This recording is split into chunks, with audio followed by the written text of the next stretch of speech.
இருக்கிறாரே, நம்முடைய மத்தியில் வாசம் செய்யும்படியாய் இறங்கி வந்த தேவன் அவர். அவர் மனுஷனாக வந்ததே நம்முடைய மத்தியில் வாசம் செய்யும்படி தான். அதனால் சந்தோஷமாக கைத்தட்டி எங்கள் மத்தியில் இன்று எங்களுக்குள்ளே வாசம் செய்கிறது ஒன்று, மத்தியில் எழுந்தருளுகிறவர். அதுதான் சபையோட விசேஷம். பரிசுத்தவான்கள் கூடி வரும்போதெல்லாம் பரிசுத்தவான்களின் நடுவிலே அருளி செய்யப்படுகிற அவருடைய பிரசன்னம், அவருடைய அன்பு, அவருடைய அளவற்ற ஐஸ்வர்யம், இது எல்லா வசனங்களுமே பரிசுத்தவான்கள்ங்கிற வார்த்தையோடு சேர்த்து தான் வருது புதிய ஏற்பாட்டில். பரிசுத்தவான்கள் சேர்ந்து வரும் இடத்தில் தான் அவை எல்லாம் இருக்கிறது, தரப்படுகிறது. அதனால் சந்தோஷமாக கைத்தட்டு எங்கள் மத்தியில் நீங்கள் இருக்கிறது தான் எங்களுக்கு பெரிய சந்தோஷம்ப்பா. உண்மை பார்க்கும்படி தான் வந்திருக்கிறோம். நம்ம எல்லாரும் தெரிஞ்ச பாட்டு, நீங்கள் அவரை பார்த்து பாடணும். நம்முடைய மத்தியில் இருக்கிற அவரை பார்த்து, சந்தோஷமாக வந்திருக்கிற அவரை பார்த்து.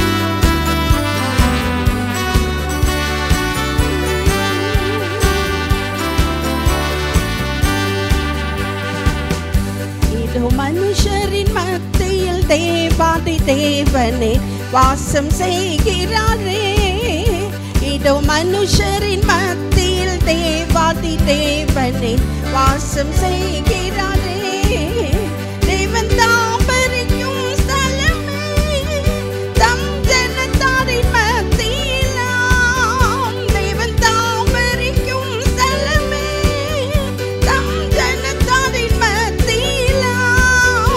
தேவன் தாமவர்கள் தேவனாயிருந்தே கண்ணீர் யாவையும் துடைக்கிறாரே.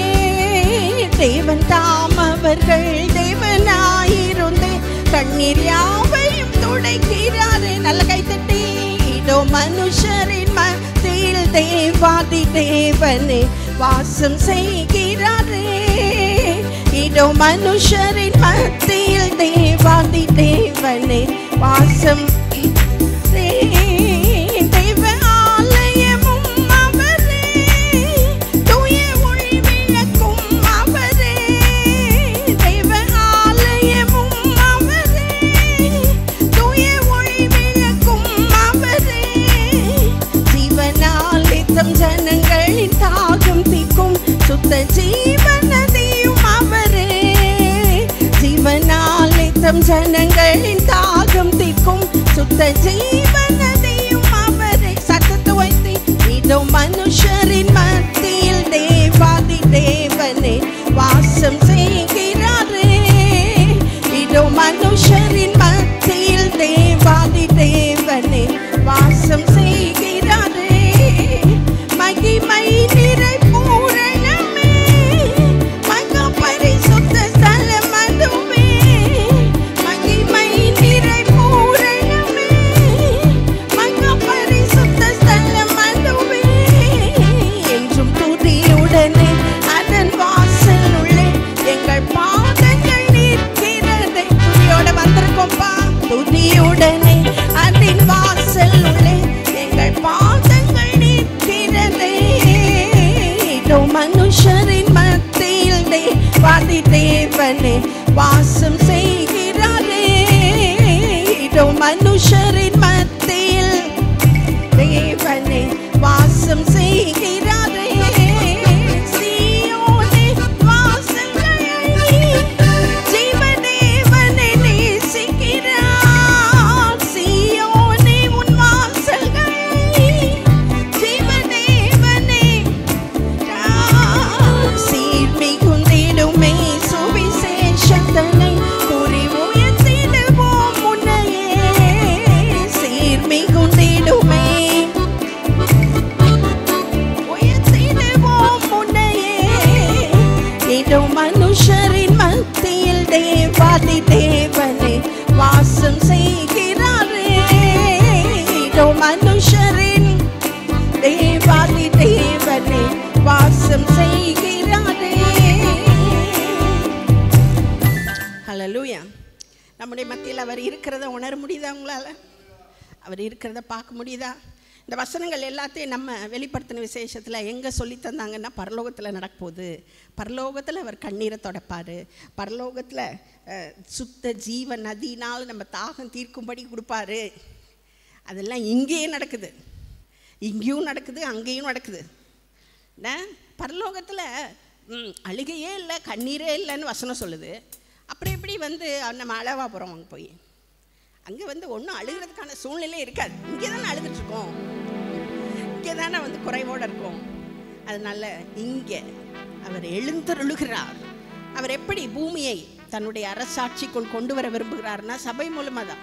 பரிசுத்தவான்கள் சேர்ந்து வரும் போதெல்லாம் அங்கே எழுந்தருளி அப்படியே அவருடைய வல்லமை வெளியே சமூகத்துக்குள்ளாய், சொசைட்டிக்குள்ளாய், பூமிக்குள்ளாய், மனுஷர்களுக்குள்ளாய் அனுப்பும்படி பரவ செய்யும்படி விரும்புகிறார். அதுக்கு நம்ம இடம் கொடுக்கணும். அதுக்கு தான் வந்து சபை முக்கியமாகிறது. அதுக்கு தான் வந்து நம்ம ஆயத்தத்தோடு வரணும். உங்களுடைய அக்கினியை பெற்றுக்கொள்ளும்படி நான் வந்திருக்கிறேனப்பா. அந்த காலை வேளையில் நீங்கள் என்ன செய்யணுமோ எங்களுக்கு செய்யுங்க.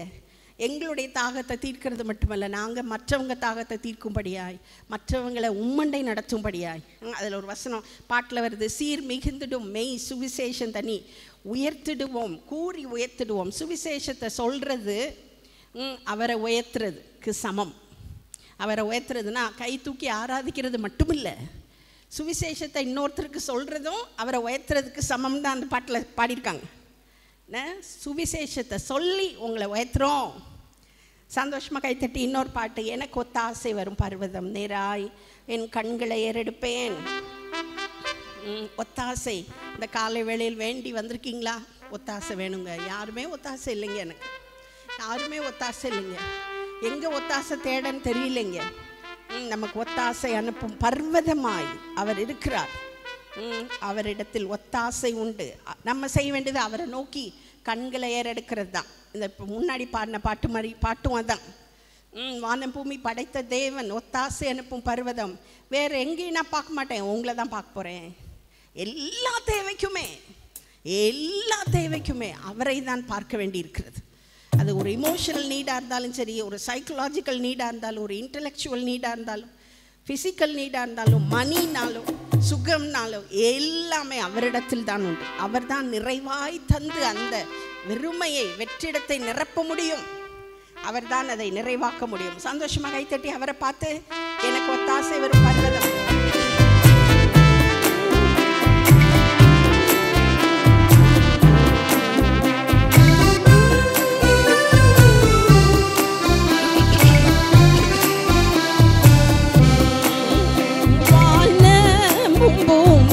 படைத்த வல்ல தேவனிடமிருந்தே வானமும் பூமியும் தடவை சொல்லுங்க, வானமும் பூமியும் படைத்த வல்ல தேவனிடமிருந்தே வானமும் பூமியும் படைத்த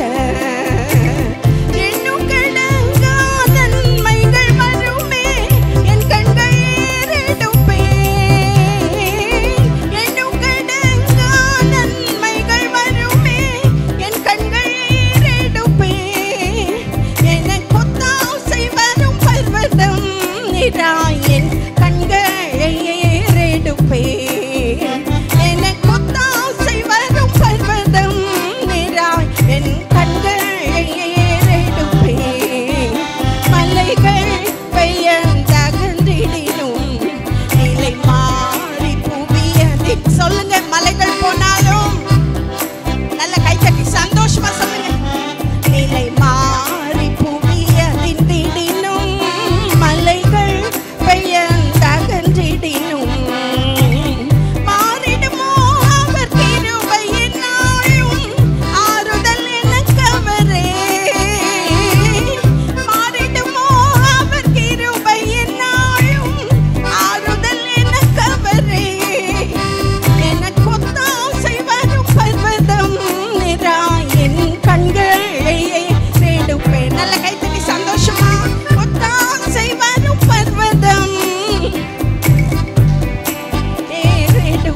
ஹல்லேலூயா.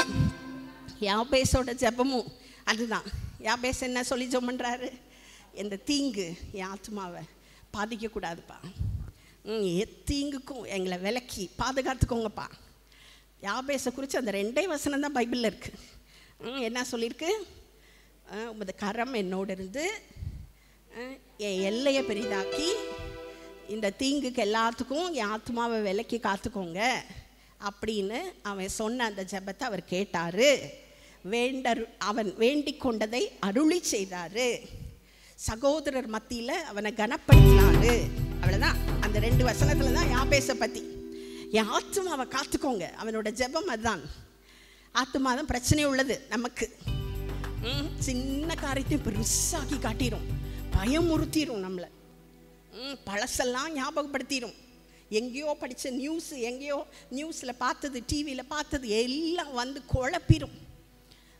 ஆத்மாவை எல்லா தீங்குக்கும் விலக்கி காக்கிறவர், காலை காக்கிறவர் மட்டுமல்ல, சரீரத்தை காக்கிறவர் மட்டுமல்ல, ஆத்மாவை காக்கிறவர், ஆத்ம நேசர், ஆத்மாவை நேசிக்கிறவர், சரிப்படுத்துகிறவர், ரெஸ்டோர் பண்ணுகிறவர் ஆத்மாவை. சங்கீதம் 23 தாவீது சொல்றார், ஆத்மாவை தேற்றுகிறார். அப்படின்னா அதில் இருக்கிற பிரச்சனைகள் எல்லாம் மாற்றி மாற்றி ஓட்ட உடசல்ல சரி பண்ணி ரெஸ்டோர் பண்ணிகிட்டே இருக்கார். ஒவ்வொரு நேரம் அவருடைய சமூகத்துக்கு வரும்போதெல்லாம் ஆத்மாவை தான் கவனிக்கிறார்.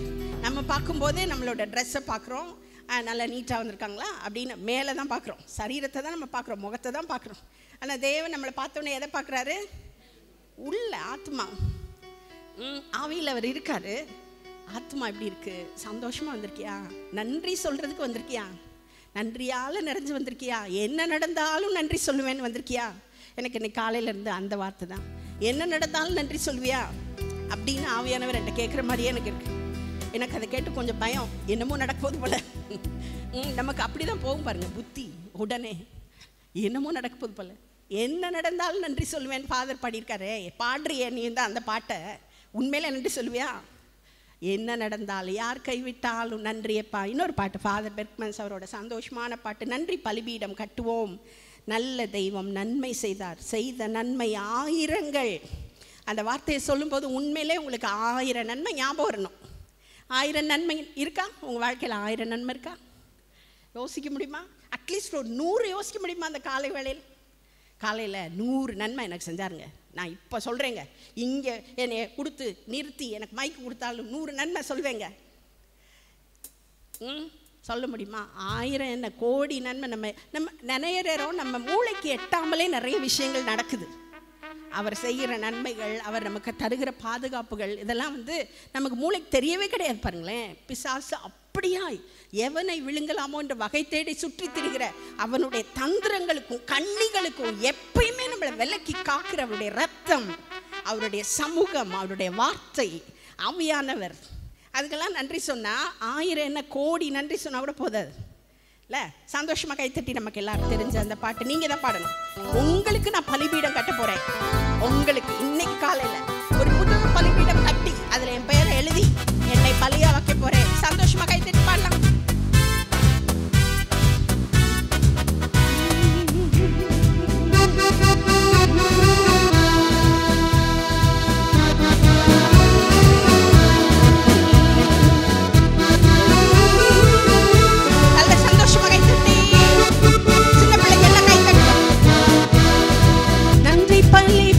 கட்டுவோம்,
உமக்கென்று வாழ பிரித்தெடுத்து உமது